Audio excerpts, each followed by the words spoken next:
This is about madhumehachikitsa अथवा मधुमेहचिकित्सितं व्याख्यास्यामः यथोवाच भगवन्धन्वन्तरिः मधुमेहित्वम् आपन्नं विषग्विपरिवर्तितं योगेन अनेन मतिमान् प्रमेहिणं पाचरेत् मासे शुक्रे शुचौ चैव शैलाः सूर्यांशतापिताः जतुप्रकाशं स्वरसं शिलाभ्यः प्रस्रवन्ति हि शिलाजत्विति विख्यातं सर्वव्याधिविनाशनम्.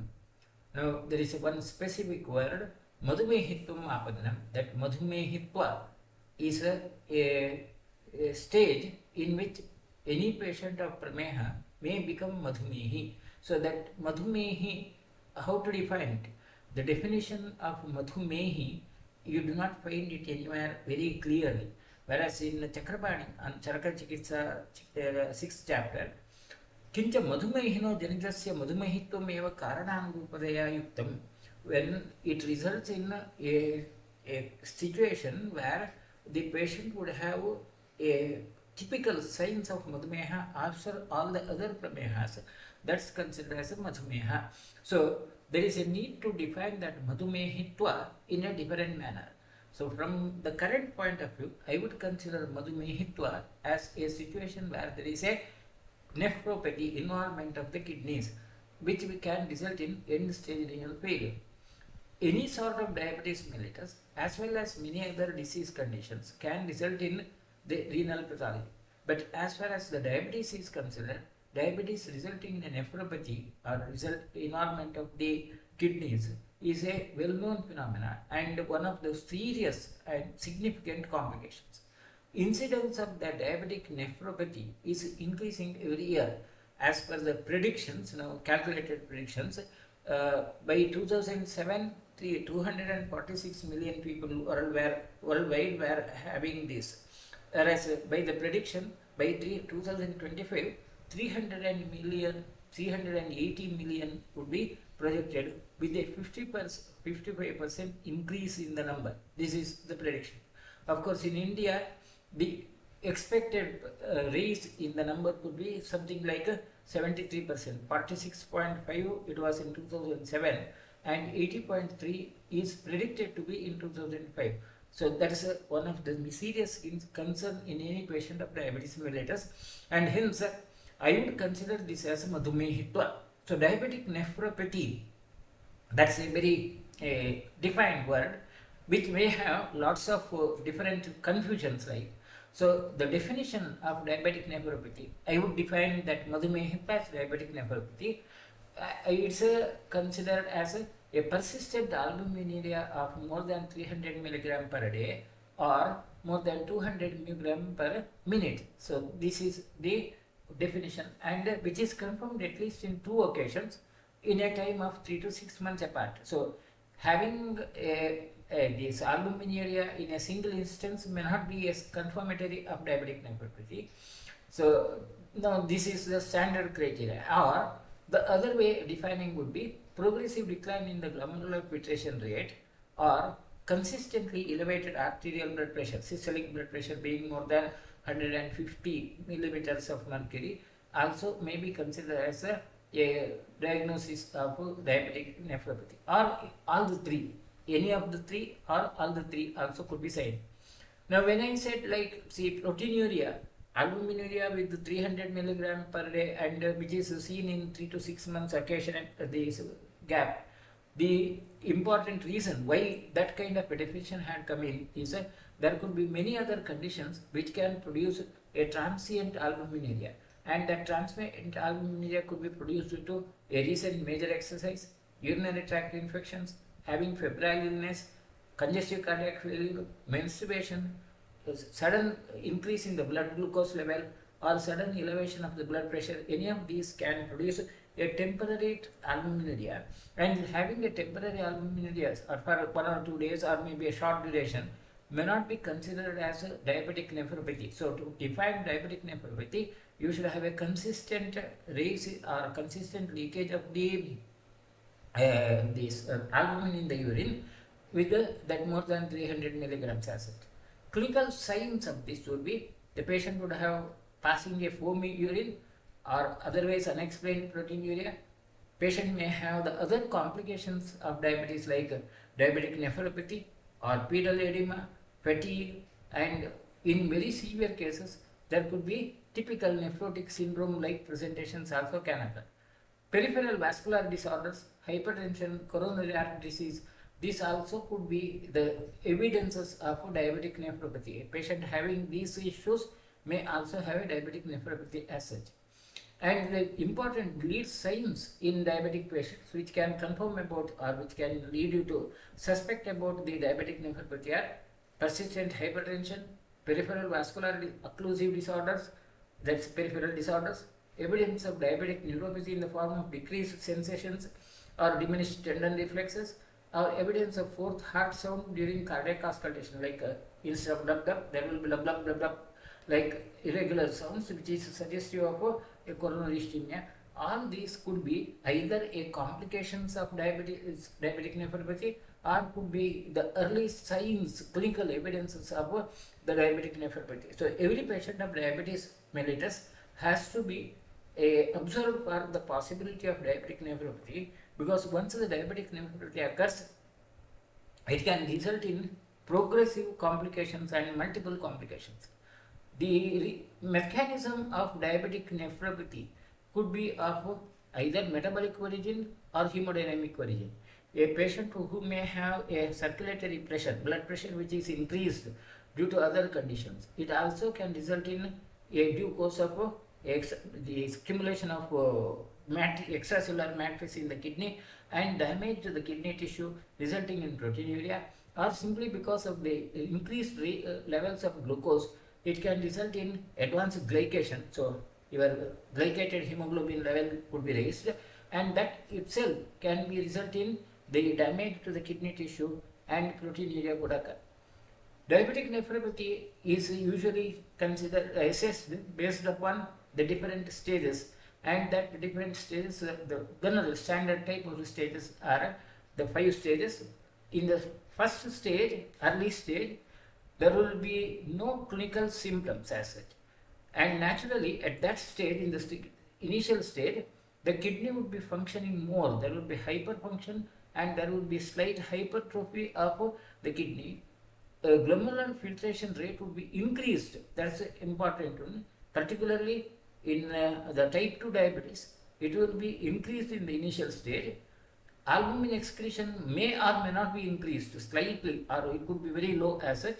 Blood pressure may be normal or moderate hypertension, just moderate hypertension, and it may not be identified as such unless you go for 24 hours urine assessment, and microalbuminuria may be assessed. Beyond that, there will be no evidences, and rather if you assess the kidney structure by ultrasonography, or if you assess the glomerular filtration rate, it may be more than normal.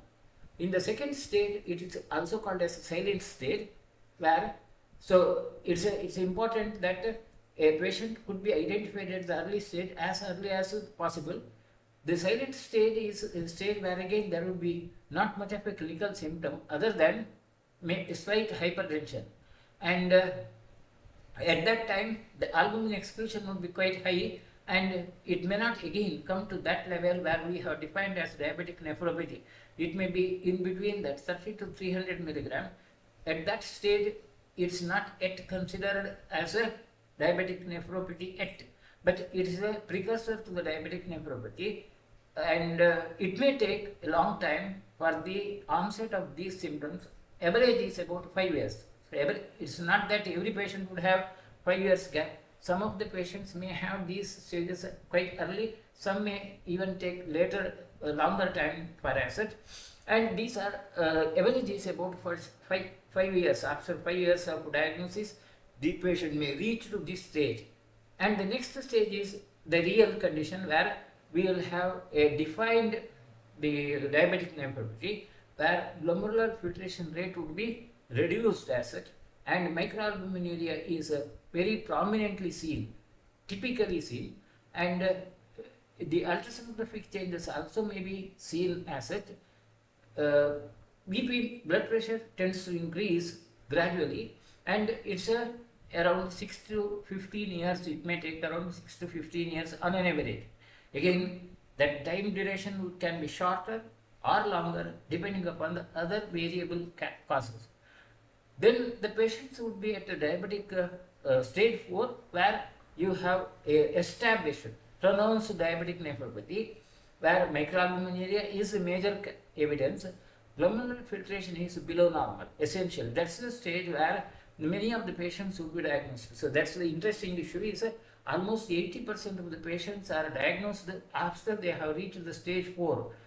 Identification as the stage 1 to 3 is almost difficult. Very few patients may be identified at stage 3, whereas most of the patients would be diagnosed at that stage where the albumin excretion would be more than 300 milligram, and it may take around 15 to 25 years as such.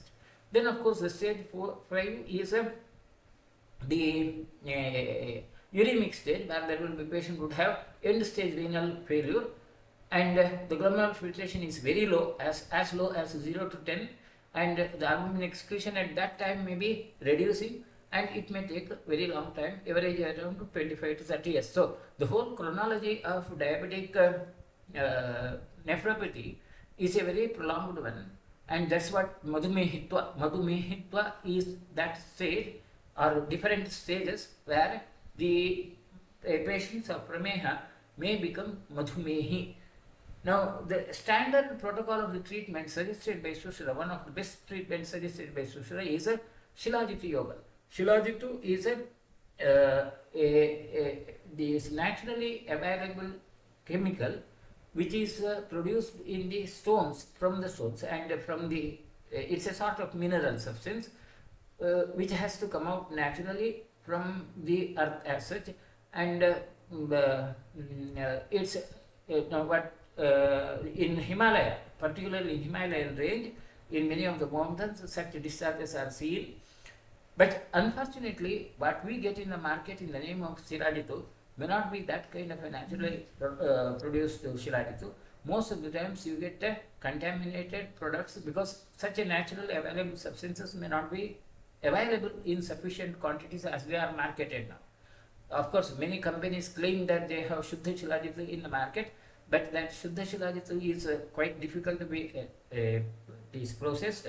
Though FSSAI has given some standards, and that standard unfortunately is the standard of bitumen. Bitumen is something like coal tar, a petroleum product.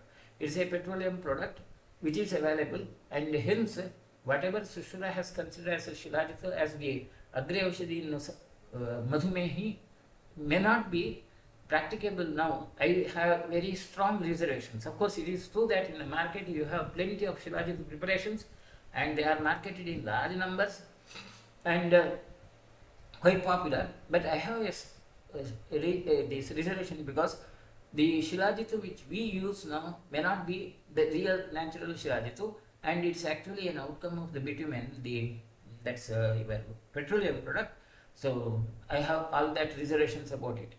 But according to Sushruta, the Mase Shukre Shujau Tiva Shailaha Suryam Shutapadaha Jatu Prakasham Surasam Shilabhya Prasavandihi, a naturally flown out substance, particularly in the Shuchi Shukra Masa, that's in the summer season, due to the heat generated, there will be a discharge, and that kind of Shilajit has to be used as such. But that's the issue. Now, from the current point of view, again we come back to the issue of a bit about diabetic nephropathy, the madhumehitva from my point of view, and again I stress upon that word, my point of view, because all may not be agreeing with that. I will be considering this madhumehitva, and from the current point of view, what would be the protocol of the treatment and what would be my approach in the treatment, and then we will go back to what Sushruta has discussed like. The Renal Pathology Society in 2010 has classified this diabetic nephropathy into four categories, and based upon histological evidences. Now, because of the natural chronology, as I said, the chronology is quite a prolonged one, and exact diagnosis would be difficult.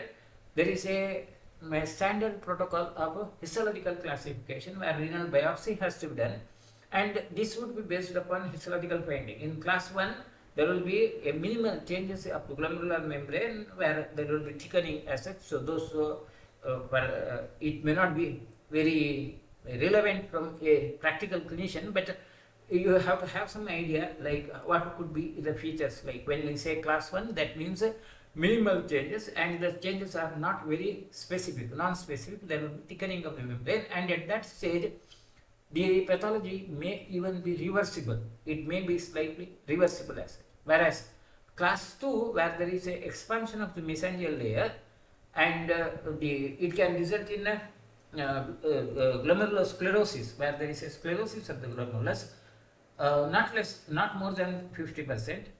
That's a class 2. But from once it has reached the class 2 stage, the condition is irreversible, and there is no question of any a possibility of the patient having a normal function later on. All the target would be to prevent degradation or to postpone the degradation, at least, because all these can end in a end stage renal failure, and all the protocol of the treatment would be aimed at postponing that complication. There is no question of complete reversal of that beyond class 2. Class 3, where there will be significant nodular sclerosis in the kidney, and at that stage even ultrasonography may show the changes in the kidney. Whereas class 1 and class 2, it's only a microscopic finding. Ultrasonography may show normal configuration of the kidney, whereas by it reaches class 3, USG also may show a constricted kidney the size, or even the echogenicity of the tissue can be significantly altered. Class 4 is where there is a advanced sclerosis, and more than 50% of the these glomerulus may have that sclerosed feature. Now, how the universal protocol of postponing these complications, as I said, once a patient has a diabetic nephropathy, the postponing of the complication is by major 2 steps. One, maintenance of the glucose level, blood glucose level at a proper level, and the other is about maintaining of the circulatory pressure. So the total outlook would be the anti-diabetic drugs or hypoglycemic drugs and anti-hypertensive drugs.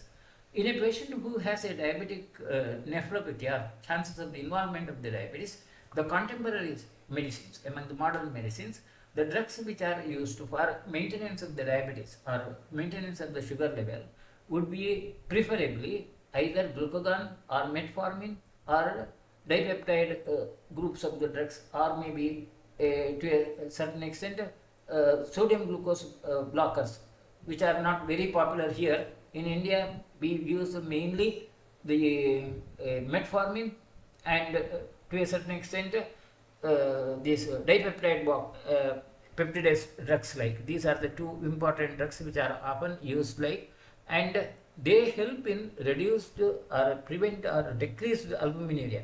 Particularly albuminuria may be reduced by their effects as a clinical outcome can be seen that the albuminuria could be reduced at least to a certain extent, and the complications can be postponed.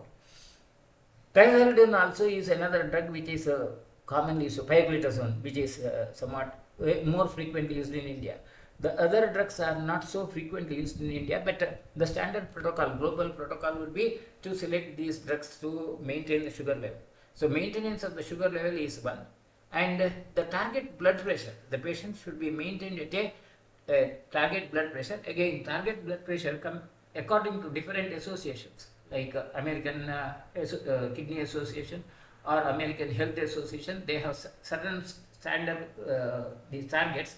Now, targets for patients with the diabetes without knowing kidney stage, CKD, kidney disease of stage 3. Now, as I said, less than stage 3, the ideal blood pressure should be less than 140 by 90 millimeters. Of course, according to some associations, it's 130 by 80. In those patients who have already a disease, kidney disease of grade 3, again the target is same. And a patient who are more than 65 years with the chronic disease as such, it can be still have a slightly more than 140 to 90 millimeters, 250 as such. This is about the different opinion of the maintenance of the blood pressure according to American College of Cardiology or American Heart Association or American Diabetes Association or the different associations. For maintenance of the blood pressure, the choice of the drugs could be either ACE inhibitors or aldosterone antagonists, or maybe the drugs of these angiotensin receptor blocker drugs like these are the different choices of drugs. So irrespective of whether we use Ayurvedic treatment or modern treatment, these two are important. One, maintenance of the glucose level and maintenance of the blood pressure. Both of these are important. And when I treat such patients, I usually continue with whatever the other contemporary treatment if they are already prescribed, and try to maintain that target level. And along with that, Asanadi, Chandraprabha, Punarna Mandura given can help in postponing these complications. So madhumehitva can be to a great extent managed. I don't say cured, can be managed to a great extent with the Asanadi Kvata Chandraprabha Punarna Mandura. That's the present clinical approach. Now coming back to what Sushil has mentioned, like the Shilajitu and its uses.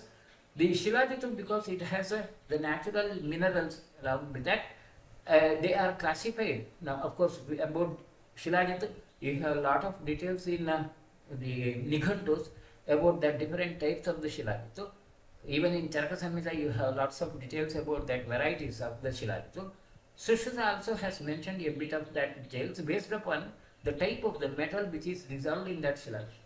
Now, all that now from the practical clinical point of view, all these issues become somewhat theoretical, because as I told you, currently available Shilajitu doesn't have that kind of a natural resource.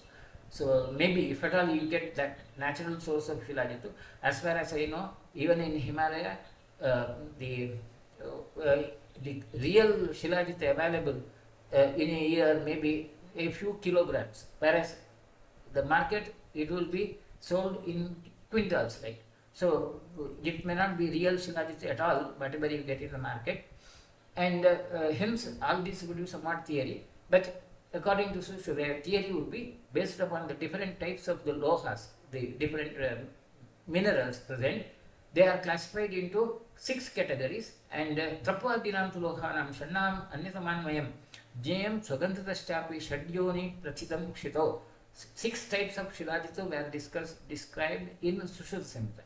In Nighantus, you may have still more than. And the identification of that would be, if there is iron containing Shilajitu, that Loha Shilajitu, Loha Bhoti Tadyasmat Shilajitu Jatuprabham Tasya Lohasya Sadviryam Rasam Chapi Brivartiyata. There will be smell of Loha and the color of the Loha as such. Trapu Sisa Ayasadini Pradhanani Uttarottram Yatha Tata Prayoge Api Shrestha Gunaha Smurraha. These Trapu, Sisa, Ayas are the other pradhana, the important minerals which could be presented, and Ayas Shilajitu or Loha Shilajitu is considered to be Shrestha according to Sushruta. Then Tatsarvam Tikta Katukam Kashayam Samsaram Katupaki Ushnaviryam Cha Shoshanam Chedanam Tata. All these would be Katutikta Rasa, Kashayam Rasa, and Katu Virya, Katu Vipaka. Teshu yat krishnam alaghu snigdham nisharkaram cheta gomutra gandhitachami tat pradhanam pratyakshate. The Shilajitu which has smell of gomutra and which is black in color and not very light and which is moist as such, where there are no other crystalline substances, that's considered as the better Shilajitu as such. Unfortunately, that gomutra gandhi word is misused by the people now, and the majority of these Shilajitu which is available is contaminated with the urine of animals. Either it will be urine of cow or maybe urine of sheep. The dung of sheep also is sold as Shilajitu in present day situation. These are all unfortunate situations like. So, now Tadbhavitam Saraganehi Hrita Doshaha Nidinodeye Pibet Sarodake Nima Slakshna Pistam Yathabalam Jangalena Rasenanam Tasmin Jirnetu Bhujanam Upayudyam Tulamyam Girijada Amratopamam Vapuhu Varna Balopeto Madhumeha Vipartitaha Jeeved Varshashadam Purnam Ajalo Amarsannibaha Shatam Shatam Tulayam to Sahasram Dashadolike Phalata Kavitanena Parihara Vidhismitaha Meham Kustam Apasmaram Unmadam Slipalam Garam Shosham Shoparshasi Gulmam Pandatam Vishamajwaram Apohati Achirat Kalat Shilajitu Nishevitam Naso Astirogo Yam Chapi Nihanyat Nashilajitu Sharkaram Chirasambhutam Vinatti Tatashmarim Bhavana Alodane Chasya Kartavye Beshije Hitaha. Now, the method of consuming Shilajita according to Sushruta is it has to be processed with the Shalasaradi Gana Kvata. So, Saravata Tadbhagam Saragana Saragana is a Shalasaradi Gana Sarakwate. The Kvata of Shalasaradi Gana has to be used, and along with the Shalasaradi Kashaya, it has to be consumed with the food, and during that period, after consumption of this Shilajitu, patient may have to have Jangala Rasa, soup of Jangal Mamsas, and if you use 1 tula of Shilajitu, 1 tula is around 64 kg of Shilajitu, in this manner, it has to be in the Shilajitu Rasayana Vidhi, where you have to be in Charaka Samhita, you have that Shilajitu Rasayana Vidhi, where you may have to have in the consigned room as such, Kuti Praveshka Rasayana, and you have to follow all that very rigid norms of that Kuti Praveshka Rasayana also have to be followed during the Shilajitu administration. And if you consume 1 tula of Shilajitu, you will live for 100 years as such. And if you consider 1 more tula, another 100 years, and if you use 10 tulas, you will live for 1000 years. Similarly, as in case of Ballataka Rasayana, Parihara Vidhi, the patient has to recover or come back from the Shilajita consumption to the normal diet gradually. It can result in removal or curing of many diseases like Mayhem Kusta, etc. And according to Sushruta gives a very bold statement like there is no disease in the world which cannot be cured with the Shilajitu. Nasosti rogo yam chapi nanyat na Shilajitu. There is no such disease in the world which cannot be cured with the Shilajitu, and that's how it's mentioned. Evancha makshikam dhatum tapijam amtopam madhulam kanjanabhasam amlam varajataprabham piban hanti jarakusta meha pandava kshayan tadbhavitaha kapotamsya kulathamsya vivarjayata. The other way, if Shilajita is not available, either this makshika or tapiloha also can be given in the similar manner, and makshika which is also having, may not be the Swarna makshika, Rajataprabha makshika. Rajataprabha makshika can be given. So Swarna makshika is also the other option which can result in the similar manner, and during this treatment patient has to avoid kulatha and kapodhanyas. Panchakarma gudakitam shraddhavantam jijipsham yogenanena matiman sadheyat api kuschinam.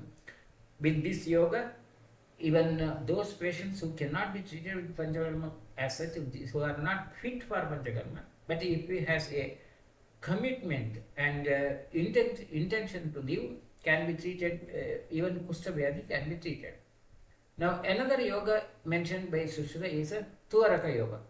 Tuvaraka is a Vriksha Tvarakaya Syuhu Paschima Arnava Bhumishu Vichi Taranga Vikshepa Martha Uddhuta Pallavaha Tesham Palani Gurnyata Supakwani Ambudagame Majam Tepyo Api Samhritya Shoshaitva Vichurnyaja Tilavat Pidaye Dronyam Srabedva Kusumbhavata Tattailam Suhrutam Bhuyaha Pached Atoe Samshayata Avatarya Karishe cha Pakshamatram Nidhapeta Snigdha Swinno Hritamalaha Pakshad Urdhvam Prayatnamana Chaturtha Bhaktantaritaha Shukladu Divase Shubhe Mantrabhutasya Tailasya Prabhen Matramyata Bhalam Tatra Mantram Prokshami Yena Idam Abhimantrite Majjasara Mahavirya Sarvan Dhatun Mishodaya Shankachakra Gada Panihi Ajnapayete Achyutaha Tena Asya Urdhvam Adashchapi Doshaha Yanti Asakritaha. Now, the other very popular yoga mentioned by Sushruta is a Tuvaraka Taila. Tuvaraka Taila, which can be prepared from ripened fruits of Tuvaraka, either by cold extraction or heat extraction method. Both are suggested. So, Tilavat Pidayat Dronyam or Srabayat Kusumbhavata. That the extraction of the Taila could be as in case of Tila, where it's just paste, a paste is prepared and oil is extracted, that's cold extraction, or like Kusumba Taila, where it is heated and then the oil is extracted. Any of these are suggested by Sushruta, and that Taila has to be kept over for a Pakshamatram, 115 days as such. Then it has to be used with the mantra, and the mantra suggested is Majjasara Mahavirya with that mantra, and it helps in the expulsion of doshas in both the ways. And the other is protocols which are to be followed during the consumption of this Tvarakatela is Asneha Lavanam Sayam Yavagum Shitalam Vibeta Panchaham Prabivet Tailam Anena Vidhina Naraha Paksham Pariharet Chapi Mudga Yusha Odanashanaha Panchabhi Divasi Evam Sarvakustehi Vimuchite. Now the protocol is it has to be consumed for 5 days, and during these 5 days the patient has to consume cold yabagu without any sneha dravya or without salt. And after 5 days of treatment, for 15 days only mudga yusha has to be taken in. Another course of 5 days can be followed if necessary, and this can cure all the kushta as well as madhumeha. तदेव खदिरक्वाते त्रिगुणे साधुसाधितं निहितं पूर्ववत्पक्षात् पिबेत् मासम् अतन्त्रितः तेन अभ्यक्तशरीरश्च कुर्वीत आहारं येरितं भिन्नस्वरं रक्तनेत्रं विशीर्णं विभक्षिरम् अनेन आशुप्रयोगेण साधयेत् कुश्चिनं नरं सर्पिर्मधुयुतं पीतं तदेव खदिराम्बना पक्षिमांसरसाहारं करोति द्विशतायुषं तदेव नस्य 50 दिवस अनुपयोजितं वपुष्मन्दं श्रुतिधरं करोति त्रिशतायुषं शोधयन्ति नरं पीताः मज्जानः तस्य मात्रया महावीर्यस्त्वरकः कुष्ठमेहापः परः. Similarly, Khadirakwata, the same, the Tvaraka can be processed in Khadirakwata, and this also can be given for a similar manner for Paksha or for month, 15 days or a month, and the same can be applied over the body, and that can cure all sorts of the Kushta and Prameha also. Kushta and Prameha both are considered in the same context as the most difficult to be cured. Now, whether these can reverse the renal pathology or not, I don't have any direct experience, but maybe occasionally tried. Santar Dumaha Tasya Majjatu Dagdha Shipraha Taile Saindavam Cha Anjanancha Paidam Hanyal Arma Naktandya Kanchan Nili Rogam Taimram Cha Anjanena. The Tvarakatela also can be used. Tvarakatela prepared with the heat process, Antardhuma process. It can help in treatment of the eye disorders like Arma, Naktandya or Pailya or Niliroga Timira. And with this madhumehachikitsa chapter is over. It's one of the briefest, shortest of the chapter among the Chikitsasthana, and the treatment details are more about the other disease than really madhumeha. Anyway, that's about whatever we see in the text. With this we will conclude today. If there are any questions, no. So we will conclude today. There is one question. Tvaraka can't be used externally. No, it can be. See, Sushila has suggested both internal as well as external administration is suggested. Internal administration also is suggested. But practically, Tvarakatela, as I have seen, is very much irritant, and if you have to use that, maybe the exact protocols of Kuti Praveshka may have to be followed, otherwise it can be quite harmful and maybe very difficult to manage. So I don't have a direct clinical experience of using Tvarakatela internally. Right. Okay. So, no other questions? Right.